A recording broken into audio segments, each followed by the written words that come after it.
Union Minister Veerappa Moily, who has also been the Chief Minister of Karnataka, is also a man who has won the Sahitya Academy Award. And that is also because of the volume of work that he has done in literature. But one thing that stands out, especially in today's discourse, is about Ramayana. We are looking at the Ram temple being and the Pran Pratishtapan that is going to happen in Ayodhya. In that background, Moiliji has written a set of epic poems. There are two of them called the Ramayana Mahanveshanam.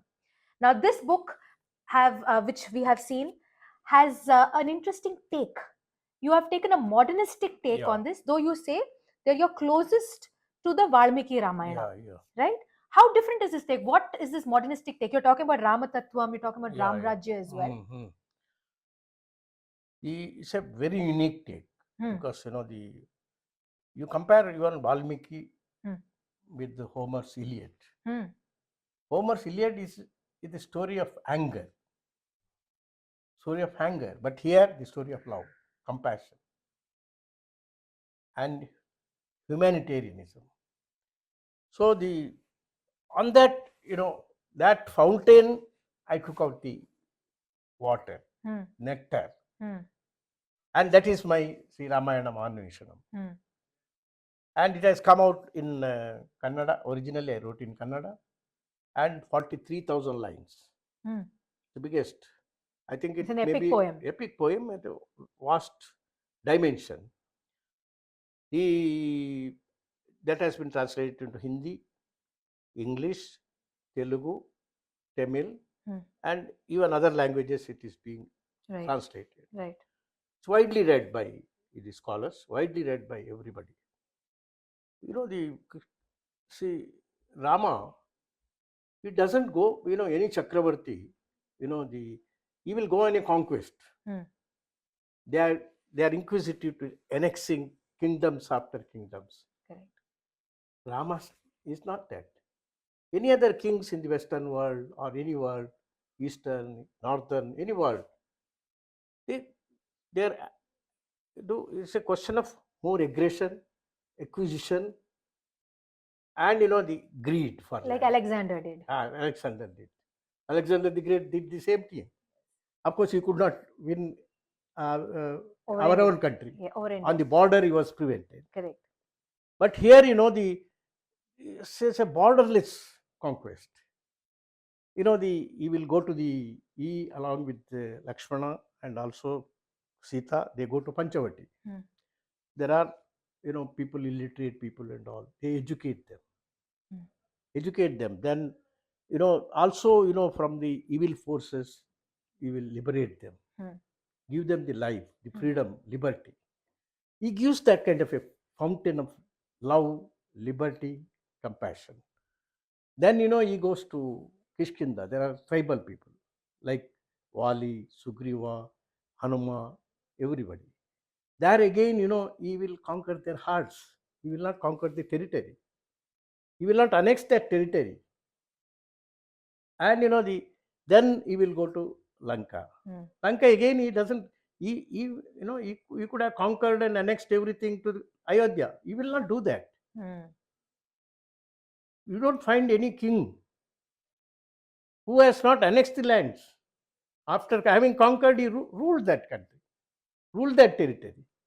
Here is a story which is very unique. You can't find anywhere in the world. And interestingly, Kishkinda is also considered to be in Karnataka. Karnataka. Right? He will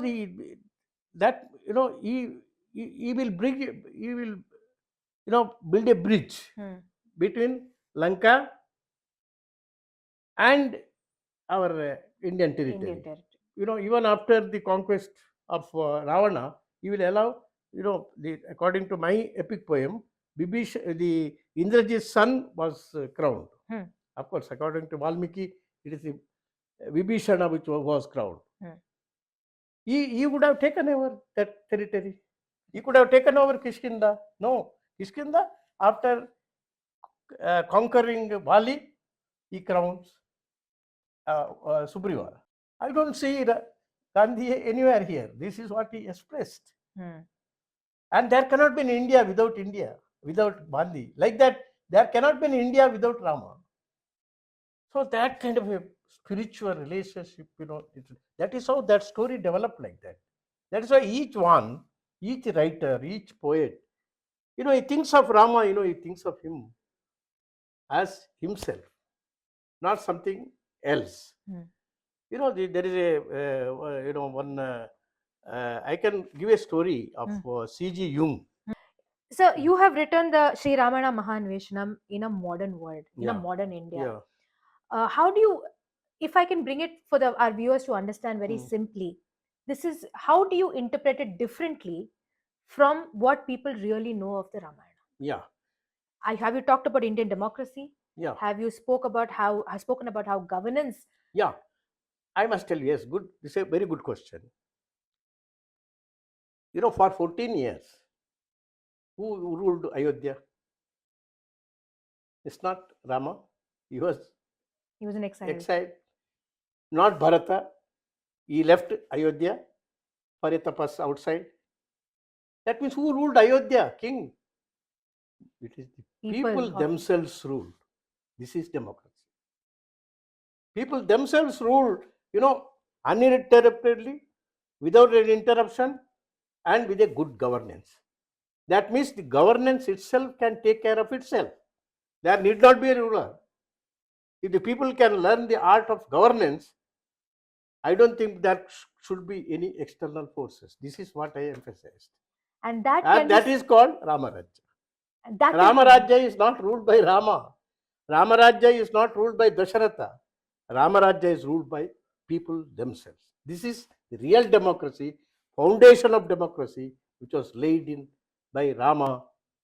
And not that we think that we have established, or any king states or any democratic country say that we have established. No, it's a governance of the people, which ultimately is called democracy. Can we have a Ram Rajya today in India, like the one you're talking about? No, no. In fact, our Constitution of India, it depicts Ramarajya. Suppose everybody goes by the governance rules depicted by our Constitution of India, that itself is Ramarajya. It doesn't speak of a perpetual rule by a party or a ruler. We don't require that. We require empowerment of the people. This is what Rama has done. He has gone to Kishkinda, taught them how to live. India is a democracy today. We have, and why I ask you is, you're also a politician as well. We are heading towards Lok Sabha elections. This whole concept of Ram Rajya, of democracy, of people voting, and like you said, they themselves running governance on their own. Do you see it happening today, or do you think that there's a very different kind of a governance that is taking place? And the people, the rulers have no right to acquire power for themselves. They will have to give more and power to the people. This is what is meant for that decentralization process. That is, giving power to the panchayat, giving power to the corporation, municipalities. This is, all this process is done. Not that, process is not done. Constitution has provided for it. Constitution amendment by empowering the local authorities, panchayats, they have done it. Can that happen?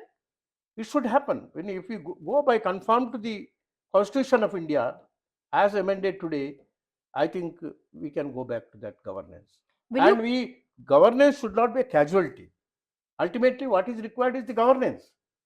These are all the structures. Whether it is Lok Sabha election, or the government of India, or the assembly election and the state governments, or the panchayats, or the municipality or corporation, they are all apparatus, not the real delivery of the governance. Governance has to be delivered. Governance is, last man in the government, last man in the society should feel that I am ruling. Unless that feelings comes, I don't think there is real democracy. So do you think that in today's India is a Ram Rajya?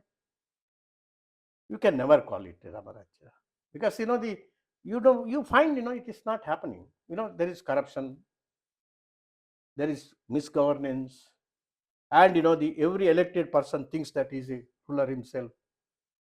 This is not the concept of real governance as envisaged by Ramarajya. There cannot be any person who dictates power. imposes power. It cannot be. And unless you give a feeling to the people that I am ruling myself in this country, democracy is meant that. And unless that feeling comes to any ordinary person who is at the grassroots, I don't think you have reached that status of a Ramaraj. Is make the people happy.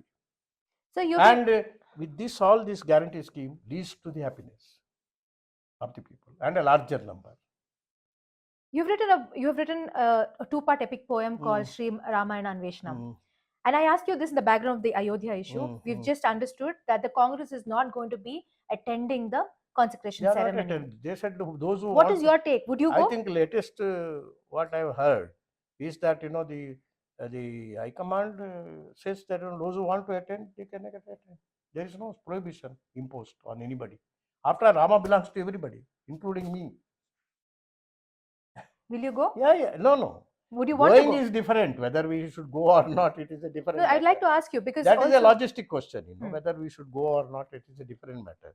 But the question is that we adore Rama, and Rama is with my heart. I don't think it is in the heart of every BJP man. I have written epic poem on Ramayana. I have written on epic poem on Draupadi, on Mahabharata. I have written epic poem on Bahubali. That is Bahubali, Abhisad, Digvijay. yes. So I adore Rama. So would you like to be a part of such a landmark event? No, it's not. I don't call it an event. Ramayana is an event. But today, under the guise of Ramayana, you want to politicalize it. I don't think, it will be an event. Rather, it is an antithesis of Rama's philosophy itself. The Lok Sabha polls are coming up, and we have also understood that there are many leaders in the Congress who do not want to contest the election this time. So, how do you look at this? Because the fact that many senior leaders themselves have backed off. Let us see, because the election fever is yet to start. Once the election fever starts, then we know the trend. Would you put your hat in the ring as well? No, DK. I have not disconnected myself from Lok Sabha constituency. Because I contested twice. Only last time, because of the treachery of the JDS, I lost, and 27 out of 28, 27 were lost for the Congress. And I continued to serve the people. Would you like to contest this? No. If the High Command want me to contest, I am prepared to contest. I am in touch with the constituency.